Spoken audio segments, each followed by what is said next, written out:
Hello friend. तो आज हमारा जो क्लास 10th की जो आरबीएससी चैप्टर नंबर 15 जो हम चल रहे थे, तो आज उसका नेक्स्ट क्वेश्चन नंबर 6 के बारे में आज हम डिस्कशन करते हैं।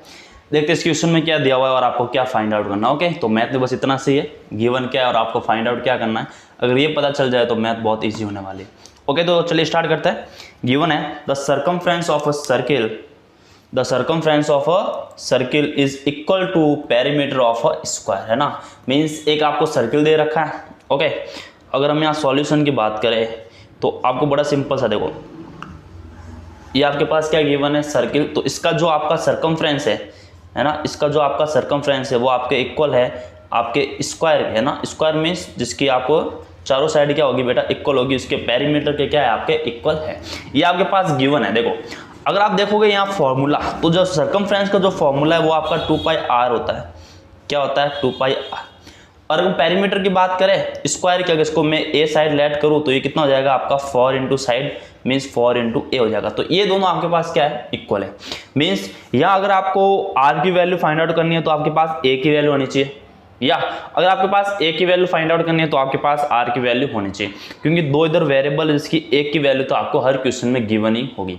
ओके, तो चलिए आगे क्वेश्चन पढ़ते हैं। अभी तक तो हमने आधा क्वेश्चन ही पढ़ा है। आगे दे रखा है if area of square is 844, है ना, 484 मीटर स्क्वायर आपको क्या दे रखा है, एरिया ऑफ स्क्वायर दे रखा है। मींस अगर आपके पास एरिया ऑफ स्क्वायर गिवन है तो यहां से आप क्या फाइंड आउट कर सकते हो, इसकी साइड फाइंड आउट कर सकते हो। ओके, साइड मींस आप यहां से ए की वैल्यू फाइंड आउट कर सकते हो, और अगर पास आपके पास ए की वैल्यू आ गई मींस आपके पास आर की भी वैल्यू आप बाद में निकाल पाओगे। Okay, then find the area of circle. अगर आपको सर्किल का एरिया चाहिए मींस आपको फॉर्मूला लगाना होगा पाई आर स्क्वायर। आप देखोगे पाई आर स्क्वायर में आपको आर तो चाहिए, और आर आपके कहां से निकलेगा, इस साइड से निकलेगा। ओके, तो आई होप कि जो क्वेश्चन आपको अगर एक पहले देखो एक रफ डायग्राम बनाना चाहिए हमारे माइंड में, है ना, कि इसमें क्या गिवन और क्या होना चाहिए और क्या हमें कैसे करना है।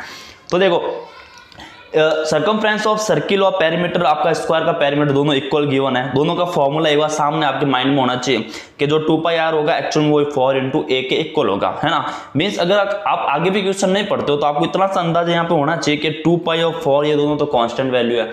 मीन्स ये तो आपका होना ही है आर या ए, अगर इन दोनों में से कोई भी एक तो वैल्यू आपको गिवन होगी ही और दूसरी वैल्यू आपको फाइंड आउट करनी पड़ेगी, है ना। तो क्योंकि जो आगे क्वेश्चन पूछा जाएगा वो इन दोनों में से किसी एक पर बेस होगा, है ना। जैसे इन्होंने सर्कल पूछ लिया तो सर्कल मीन इन्होंने क्या पूछ लिया आपका फॉर पाई आर स्क्वायर पूछ लिया, मीन्स आपके पास आर की वैल्यू फाइंड आउट करनी है। तो अगर आपके आर चाहिए तो आपके पास ए होना चाहिए, और ए कहां से निकलेगा आपको पता है भाई, ए कैसे वो स्क्वायर से आने वाला है, और स्क्वायर का आपको क्या दे रखा है, इसका एरिया आपके पास गिवन है। तो यहां से आप इसकी वैल्यू आराम से निकाल पाओगे। ओके, चलिए इस क्वेश्चन को सॉल्व करने की कोशिश करते हैं। अभी तो हमने थोड़ा रफली आपको इमेज बता दी है कैसे क्या करना है, ठीक है। तो अब हम आराम से इस क्वेश्चन को करते हैं। तो देखो क्वेश्चन में आपके पास गिवन क्या था, सारी बात कर लेते हैं। ओके, तो देखो according to question,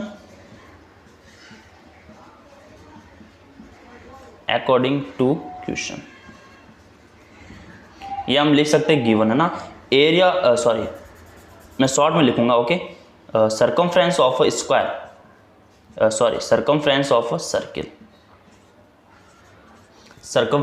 a circle equal है आपके पेरीमीटर ऑफ अ स्क्वायर,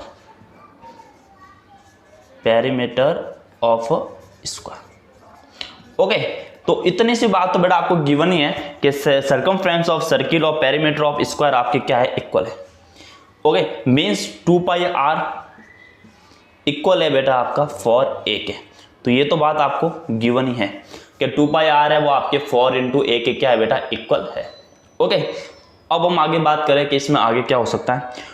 तो अब आगे बात करेंगे तो बेटा आप आगे क्या देखते जाओ, आप आगे देखते हो कि आपको पास वेरी फर्स्ट तो आपको ये पता होना चाहिए भाई स्क्वायर की साइड क्या। तो हम पहले स्क्वायर की साइड लेट करते हैं ना, तो let the side of square,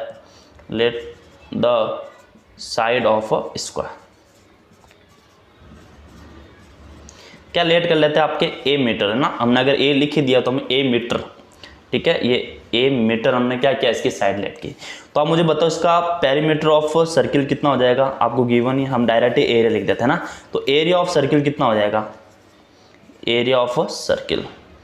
तो एरिया ऑफ सर्किल मीन्स आपको पता है भाई साइड का स्क्वायर होना, यानी ये क्या हो जाएगा आपका ए का स्क्वायर हो जाएगा, और आपको ए का स्क्वायर तो गिवन ही है ना। देन ए स्क्वायर आपको किसके इक्वल हो जाएगा, आपका 484। अब आपको ये देखना है कि 484 किसका स्क्वायर है, 484 किसका स्क्वायर है बेटा, ये 22 का स्क्वायर है, तो ए स्क्वायर इक्वल टू हो जाएगा आपका 22 का स्क्वायर। मीन्स ए की वैल्यू कितनी आ जाएगी, यहाँ से 22 मीटर आ जाएगी। कितनी आ जाएगी आपके ए की वैल्यू 22 मीटर। अब अगर आपके पास ए की वैल्यू आ गई है तो क्या आप ए की वैल्यू पुट नहीं कर सकते आपके इक्वेशन 1 में, है ना, तो पुट इन 1।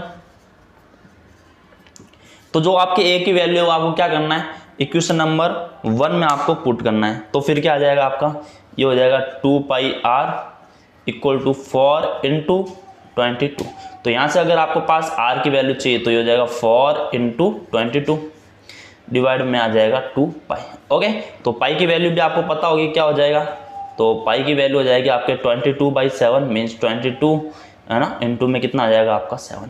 22 से 22 कैंसिल, 2 से 4 2 टाइम्स कैंसिल, 2 7 जा कितना हो जाएगा आपका 14 हो जाएगा। तो यहाँ से जो आर की वैल्यू है बेटा वो आपकी आ गई 14 मीटर। कितनी आ जाएगी आपके आर की वैल्यू 14 मीटर। ओके, अब अगर आपके पास आर की वैल्यू आ गई है तो अब आप क्या कर सकते हो, सोचो जरा, आपको area of circle find out करना है। क्या फाइंड आउट करना है आपको, एरिया ऑफ सर्किल। तो एरिया ऑफ सर्किल क्या हो जाएगा बेटा, तो एरिया ऑफ सर्किल हो जाएगा आपका पाई आर स्क्वायर। पाई की वैल्यू हो जाएगी 22/7, आर की वैल्यू 14 इंटू में आ जाएगा 14, 7 2 जा 14 हो जाएगा। ओके, 2 2 जा 4, 2 2 जा 4, 14 से मल्टीप्लाई करेंगे, ठीक है, 14 4 जा 56, 6 कैरी फॉरवर्ड 5, 14 4 जा 60, 56 प्लस 5 कितना हो जाएगा 61। तो 61 metre square is the right answer. Okay, तो ये आपका क्या हो जाएगा, इस क्वेश्चन का आंसर हो जाएगा, है ना। आई होप जो आपका डायग्राम है सामने जो हमने बताया वो आपको बिल्कुल एकदम अच्छे से समझ में आया होगा। देखो मैंने क्या बोला, सबसे आप पहले देखो आपको गिवन क्या है, पहले तो क्वेश्चन को 2 या 3 बार पढ़ लीजिए। कहता है circumference of circle is equal to perimeter of the square. Means circle का जो भी सर्कमफ्रेंस है और स्क्वायर का पेरीमीटर दोनों इक्वल है। मीन्स आपके पास ये कंडीशन गिवन है। अगर ये कंडीशन आपके पास गिवन है मीन्स या तो ए की वैल्यू आपको चाहिए या आर की वैल्यू चाहिए। अब नेक्स्ट क्वेश्चन में होप मैं ये भी कह सकता हूं कि अगर ऐसा कुछ क्वेश्चन आ जाता जिसमें अगर आपको एरिया ऑफ सर्किल अगर आपको गिवन होता, एरिया ऑफ सर्किल गिवन होता और आपको ये पूछ लेते भाई area of square find out करो, तब भी आपसे क्वेश्चन हो जाता। क्योंकि इस कंडीशन में आपको क्या रखना बेटा, अभी तो हमने क्या रखा है ना, जैसा क्वेश्चन दे रखा है उसके अकॉर्डिंग हमने ये वैल्यू रखी है, ए स्क्वायर इसके इक्वल। अगर आपको एरिया ऑफ सर्किल दे रखा होगा तो हम पाई आर स्क्वायर की वैल्यू इसके इक्वल पुट करते हैं ना। सपोज करो अगर आपके पास एरिया ऑफ सर्किल 154 दे रखा होता तो यहाँ से आर की वैल्यू 7 होती और जैसे आप 7 इधर पुट करते हो यहाँ से आपके पास ए की वैल्यू आ जाती और ए के आने के बाद आपको क्या कर सकते हैं, area of square find out कर सकते हो। क्वेश्चन कुछ भी हो जाए अपने को लेना देना नहीं, बस कॉन्सेप्ट क्लियर अपना होना चाहिए। Okay, then find the area of circle. तो सर्किल के लिए आर आपको चाहिए होता तो सबसे पहले हमने आर की वैल्यू फाइंड आउट की, फिर इसके फॉर्मूले में पुट किया तो आपके पास आंसर आ जाएगा, है ना, 616। ओके, 16 आपका क्या हो जाएगा इसमें आंसर हो जाएगा। तो इतनी सी बात थी। चलिए हम नेक्स्ट क्वेश्चन देखते हैं। ओके बच्चों, तो नेक्स्ट क्वेश्चन हम देखते हैं question number 7। The cost of fencing a circular field at the rate of 24 पर metre is 5,280 rupees and the rate of plugging is 0.5 rupees per meter. Find the cost of plugging the field. Means आपको सबसे पहले rough diagram बनाना अपने दिमाग में। क्या rough diagram आता है आपका, तो आपने बोला भाई एक सर्कुलर फील्ड है। ओके, ये आपका सर्कुलर फील्ड हो गया, इसके फेंसिंग करना है। मीन्स आपके इसका क्या करना है, इसके बाउंड्री पे क्या लगा रहे हो आप, तार लगा रहे हो, ये समझ रहे हो ना। मीन्स आप क्या कर रहे हो, तारबंदी करोगे। हिंदी में बात समझे तो इसका मतलब होता है तारबंदी करना। ओके, तो ये जो तारबंदी हो रही है बेटा एक्चुअली में हो कहाँ रही है, तो आप बोलोगे ये सर्कमफ्रेंस पर हो रही है। मीन्स अगर आपके पास कहीं फेंसिंग आ जाए मीन्स वो आपके सर्कमफ्रेंस की बात कर रहा है। ओके, इन्होंने बोला था रेट ऑफ 24 पर मीटर इज 5,280 रुपीज। तो बेटा 5,280 रुपीज आपके क्या था, टोटल उसकी कॉस्ट लगी थी। और 1 मीटर के रुपए कितने लग रहे थे बेटा, 24 यानी 24। अब एक दिमाग में चीज सोचिए, जैसे आपके पास 10 रुपीज का अगर आपके पास एक पेन आपको कोई दे रहा है और आपने क्या किया, दुकान वाले को 100 रुपए दे दिए। इसका मतलब यही हुआ कि उसने आपको 10 पेन दिए होंगे। समझ लो कैसे आपने फाइंड आउट किया। तो जो आपका जो टोटल पेन के या अमाउंट ऑफ पेन या जो क्वांटिटी ऑफ पेन है वो कैसे फाइंड आउट करेंगे, तो total cost upon cost of 1 pen, है ना। तो जब टोटल कॉस्ट में आप एक पेन के कॉस्ट को डिवाइड करोगे तब आपको पता चल जाएगा आपने उसके एक्चुअल में कितने पेन आपने खरीदा है। समझ लिया ना आंसर। तो इतना सा आप थोड़ा सा माइंड में ये बैठा लेना कि अगर आपके पास कभी ऐसी कंडीशन गिवन हो, आपके पास टोटल रुपए दे रखे हो और पर मीटर आपके जो भी पैसे दे रखे हो, तो उसको हम से डिवाइड करोगे तो फिर उसका क्या आ जाएगा, चीज आ जाएगी। ठीक है, जो भी आप फाइंड आउट करना चाहते हो। तो यहाँ पर आप क्या फाइंड आउट करना चाहते हो बेटा, तो यहाँ पर आप एक्चुअल में सर्कमफ्रेंस फाइंड आउट करना चाहते हो। क्या फाइंड आउट करना चाहते हो, सर्कमफ्रेंस। तो हम बोलेंगे बेटा जो आपका सर्कमफ्रेंस हो जाएगा, ठीक है, वो किसके इक्वल आ जाएगा, तो हम बात करेंगे total cost upon cost of 1 metre या पर मीटर। ओके, इतनी सी बात है। आगे देखते क्या बोला है, द रेट ऑफ प्लगिंग। अगर हम प्लगिंग की बात करें, जुताई की बात करें, तो बेटा खेत के अंदर होगी। कहां पे होगी वो, खेत के अंदर। मीन्स इनडायरेक्टली आपको इसका क्या निकालना है बेटा, एरिया फाइंड आउट करना है, means pi R square find out करना है। इस 0.50 रुपीज पर मीटर स्क्वायर होगा। ये क्या होगा बेटा, पर मीटर स्क्वायर होगा, है ना, क्योंकि जो एरिया वो आपके स्क्वायर में आता है। Find the cost of plugging the field. तो बेटा 1 मीटर स्क्वायर के अगर आपका आधा रुपया लग रहा है, तो आप जितने भी आपका एरिया आएगा उसको आप क्या करना, उसको आधा कर देना, तो आपके टोटल कॉस्ट आ जाएगी, है ना। तो इतनी सी बात आपको समझ में आ गई। तो ये रफ डायग्राम आपके दिमाग में होना चाहिए। तो सर्कमफ्रेंस की बात करें बेटा, तो सर्कमफ्रेंस हो जाएगा आपका 2 पाई आर। कितना हो जाएगा, 2 पाई आर। टोटल कॉस्ट की बात करें बेटा, तो ये हो जाएगा 5280 रुपीज डिवाइड में 1 मीटर कितने लग रहे हैं बेटा, आपके पास 24 रुपए निकले। तो अगर आपके पास यहाँ से आर की वैल्यू फाइंड आउट करनी है, तो आप 2 पाई अपॉन में लाओगे ना, ये 24 तो ये 2 पाई अपॉन में जाएगा, यानी 2 इंटू पाई की वैल्यू 22/7 होगा। तो 7 कहाँ चला जाएगा बेटा, आपके ऊपर चला जाएगा। अगर 24 से इसको कट करते हो, देखो 24 2 जा 48, रिमाइंडर 4 हो जाएगा, तो 2 जा 48 इंटू 0, तो 2 2 0 आ जाएगा। 22 से आप कैंसिल करोगे तो ये 10 टाइम्स चला जाएगा, और 2 से इसको करोगे तो ये 5 टाइम्स, और 5 को 7 से मल्टीप्लाई किया तो कितना आ जाएगा आपका 35 मीटर आ जाएगा। तो ये सिंपल से आपकी कैलकुलेशन होगी, जो आप समझ लेना कैसे की मैंने। ठीक है, ये वापस वीडियो देख के वापस समझ लेना क्या हुआ। अब देखो बेटा आर की वैल्यू 35 मीटर आ गई, मीन्स अब आपको क्या फाइंड आउट करना पड़ेगा, इसका एरिया। तो अब हम फाइंड आउट करेंगे बेटा एरिया ऑफ सर्किल। तो अगर हम बात करें एरिया ऑफ सर्किल की, तो फॉर्मूला हो जाएगा बेटा पाई आर स्क्वायर। समझ रहे हो, फॉर्मूला क्या हो जाएगा बेटा इसका, पाई आर स्क्वायर। तो अब हम पाई की वैल्यू देखेंगे तो 22/7 हो जाएगा। आर की वैल्यू देखेंगे तो 35 इंटू में आ जाएगा आपका 35। तो ये आपका कैंसिल हो जाएगा 5 टाइम्स।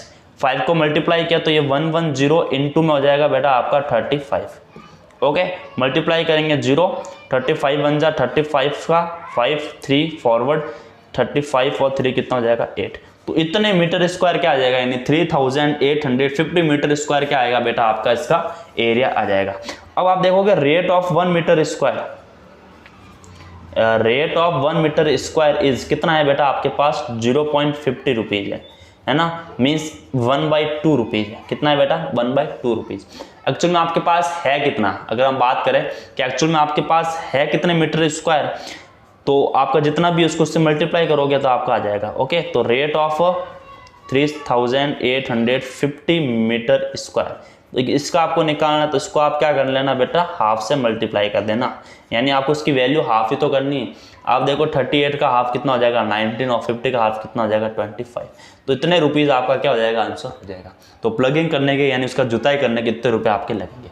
ओके, तो आई होप ये बात आपको समझ में आ गई होगी, हमने इस क्वेश्चन को कैसे किस तरीके से किया। तो चलिए हम नेक्स्ट क्वेश्चन फटाफट देख लेते हैं। ओके फ्रेंड, तो क्वेश्चन नंबर देखते हैं हम। क्वेश्चन नंबर हमारा 8 है। The radius of a circular grass field is 35 metre, there is 7 metre wide ramp around it, find the area of ramp, है ना। मीन्स आपको देखो सबसे पहले एक सर्किल दे रखा है, ठीक है। मैं ढंग से डायग्राम बना लेता हूँ ताकि आपको रफ इमेज आपके सामने आ जाए। ओके, तो देखो ये आपके पास एक क्या है, सर्किल है। 35 मीटर इसकी क्या है बेटा, रेडियस है 35 मीटर। ओके, अब इसके चारों ओर क्या बना लिया बेटा आपने, एक और रैंप वॉक बना दिया, जिसमें आप आराम से क्या कर सकते हो, वॉक कर सकते हो। ठीक है, तो ये है कितना बेटा, तो ये एक्चुअल में आपके पास 7 मीटर है। कितना है आपका 7 मीटर है। आपको इसका एरिया फाइंड आउट करना है ना, find the area off ramp. इसका एरिया आपको फाइंड आउट करना है। देखो बड़ा सिंपल सा है, आप क्या करोगे बड़े वाले जो सर्किल का एरिया है, इस वाले सर्किल का जो एरिया है उसमें से ये वाला सर्किल का एरिया क्या करोगे, माइनस करोगे, तो ये वाला आपका पार्ट ही बचेगा। ओके, तो देखो बड़ा सिंपल सी बात क्या हो जाएगी, अगर इसको सर्किल को मैं C1 दे दूं और इस सर्किल को मैं बोल दूं बेटा C2, तो एरिया ऑफ रैंप क्या हो जाएगा आपका, है ना, एरिया ऑफ रैंप। तो आप देखोगे भाई area of area of circle C1 minus area of circle C2, है ना। तो area of circle C1 minus area of circle C2, यानी C1 और C2 से C1 में C2 क्या करना, आप माइनस करना। तो अब हमारे पास रेडियस होने, तो हम क्या बोलेंगे भाई, ये बड़ी जो रेडियस है ना, यहाँ से यहाँ तक ये जो रेडियस होगी, यहाँ से यहाँ तक ये जो रेडियस है, इसको हम कैपिटल R ले लेते हैं, और ये जो स्मॉलेस्ट रेडियस है उसको स्मॉल r ले लेते हैं। मीन्स आपके पास जो अगर r की बात करें, तो जो r की बात करेंगे तो ये हो जाएगा 35, तो यहाँ से यहाँ तक है ही है, और 7 और उसमें ऐड हो जाएगा, तो ये कितना हो जाएगा बेटा आपके पास 42 मीटर हो जाएगा। ओके, और स्मॉल r की बात करें तो ये तो आपके पास 35 भी है। तो आप देख लेंगे एरिया ऑफ रैम्प कितना हो जाएगा बेटा, तो एरिया ऑफ रैम्प, तो ये तो आपके पास गिवन ही है। ओके, तो एरिया ऑफ रैम्प, तो एरिया ऑफ रैम्प क्या हो जाएगा आपका, तो C1 का जो एरिया होगा पाई r स्क्वायर, और C2 का हो जाएगा इसमें स्मॉल r हो जाएगा। ओके, तो आप देखोगे पाई की वैल्यू, तो पाई तो कॉमन आ जाएगा, r square minus r square. अब आप देखोगे a square minus b square है, तो r plus capital R plus small r, और capital R minus small r हो जाएगा। ठीक है, तो यहाँ से आप देखोगे आपका बड़ा सिंपल सा आंसर आ जाएगा। कैसा आएगा बेटा, तो देखिए पाई की वैल्यू तो 22/7 है ये। ओके, r प्लस r यानी 35 प्लस में 7, सॉरी 35 प्लस 42, ठीक है 42 है ना, 42 प्लस में 35, कैपिटल R है 42, माइनस में r कितना है बेटा 35 है। तो अब हम क्या देखेंगे, इसी के आगे मैं ये सॉल्व कर रहा हूँ, ये हो जाएगा आपका 22/7। ठीक है, इन दोनों को जब ऐड करोगे तो ये तो 77 हो जाएगा, और यहाँ से कितना आ जाएगा बेटा 7 आ जाएगा। ओके, आप इससे कैंसिल करोगे 7 से 7, और 22 को क्या करना है ना, आप 77 से मल्टीप्लाई कर देना, तो आपका आंसर आ जाएगा। वो कैसे करेंगे आप देखो, उसको शॉर्ट में कैसे कर सकते हो ये भी मैं बात सिखा देता हूँ। जैसे बेटा 22 है, 22 मीन्स आपका 20 + 2 हो गया, कितना हो गया 20 + 2, तो आप पहले तो 2 से मल्टीप्लाई करो, तो देखो ये हो जाएगा 154। ठीक है, क्योंकि 2 7 जा 14, 4 कैरी 1, तो 40 फिर ऐड हो जाएगा, तो ये हो जाएगा प्लस में 0 तो 0, प्लस में 154। अब आप इन दोनों को ऐड कर लो। ठीक है, ये हो जाएगा 4, ये हो जाएगा बेटा 9, ये 6 और ये 1, तो इतना आपका क्या हो जाएगा, इसका आंसर हो जाएगा मीटर स्क्वायर। तो ये आपका क्या हो जाएगा बेटा, रैम्प का क्या आ जाएगा, एरिया आ जाएगा, रैम्प का क्या आ जाएगा, एरिया आ जाएगा। ठीक है, तो ये भी आपको आना चाहिए कैसे आप मल्टीप्लाई कर सकते हो, वरना आप डायरेक्ट 7 को पहले 11 से करते, 11 को 22 से करते हो, 7 से वैसे करते तो भी आपका आंसर आ जाता। ठीक है, तो आई होप ये बात आपको समझ में आ गई होगी कि आपने इस क्वेश्चन को कैसे क्या किया है। ओके, तो चलिए हम नेक्स्ट क्वेश्चन को देखते हैं। ओके, तो नेक्स्ट क्वेश्चन देखते हैं, क्वेश्चन नंबर 10। तो 10 में आपका 9 वाला भी जो भी पार्ट है वो भी आ जाएगा, क्वेश्चन नंबर 9 भी इसी में सॉल्व हो जाएगा, क्योंकि वो भी आपके कॉन्सेंट्रिक सर्किल पर भी बेस है। ठीक है, तो हम बात कर लेंगे कॉन्सेंट्रिक सर्किल क्या होता है, और इसमें जो एरिया होता है वो कैसे हम फाइंड आउट कर सकते हैं। ओके, तो देखिए क्या बात है कि भाई दो आपका सर्किल है जिनका कॉन्सेंट्रिक का मतलब होता है बेटा कि उसका जो सेंटर है वो दोनों का क्या है, कॉमन है। ओके, जैसे ये सर्किल आपने लेट किया C1, इसका ये सेंटर है, और C2 लेट किया तो भी आपका ये सेंटर हो जाएगा। ओके, तो देखो सिंपल सी बात सुनो, ये आपका ये R ले लेता है और ये आपका कैपिटल R ले लेता है, तो जो ये आपका इसका जो एरिया होगा, तो इसका एरिया कैसे होगा, तो आप बोलोगे बड़े वाले सर्किल में से आपको छोटा वाला सर्किल क्या करना है बेटा, माइनस ही तो करना है। तो पाई तो आपने कॉमन ले लिया, अभी हमने सॉल्व किया था ना R² minus small r square, तो यहाँ से पाई की वैल्यू क्या आ जाएगी, r माइनस r और r प्लस r, तो बस ये इसका क्या हो जाएगा, एरिया। इसी में आप वैल्यू रख दो, पाई r माइनस r यानी 4 माइनस 3, और r प्लस r मीन्स 4 + 3। पाई की वैल्यू आ जाएगी बेटा 22/7, ये 1, ये इंटू में 7, 7 से 7 कैंसिल, तो 22 metre square is the perfect answer, या राइट आंसर हो जाएगा आपका। ठीक है, छोटी सी बात थी जो आपको समझ में आ गई होगी। तो चलिए ये एक्सरसाइज आपकी हो गई बेटा कंप्लीट। ठीक है, नेक्स्ट एक्सरसाइज में हम नेक्स्ट वीडियो में बात करेंगे।